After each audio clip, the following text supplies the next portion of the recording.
Welcome to Kenton's videos. Enjoy the video. In this video, I will show how to pair Yeelight remote, full guide. Start by powering the bulb and confirming the remote has fresh batteries, then move both items within 3 meters. Open the Yeelight app and create or select the room with the bulb. Enter pairing mode by long pressing the remote button until the bulb blinks. If the bulb does not blink, restart the bulb and try the long press again, then watch for confirmation. Follow the Yeelight app prompts to finish pairing, and keep the remote and bulb close during the entire process. If the app asks for code, use the pairing code shown in the remote manual or on screen. When the app confirms, test basic functions like on, off, and brightness. If the remote fails to respond, repeat the long press sequence and restart the app, then try adding the accessory again until success is achieved. If you find this video helpful, please like and subscribe for more quick tech tips.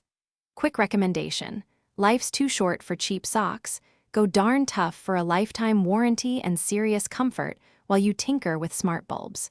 I love a good pair when I'm on the floor swapping batteries or searching under sofas.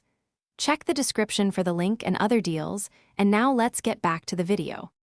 If pairing fails, try a remote reset and update the bulb firmware before another attempt, and keep devices close together.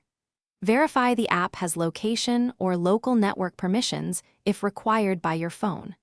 Replace weak batteries and avoid using third-party bridges during initial setup. For persistent issues, factory reset the bulb, then repeat the pairing steps, and check for interference sources like crowded 2.4 GHz networks or Bluetooth devices nearby. Thanks for watching. Consider subscribing if we helped you.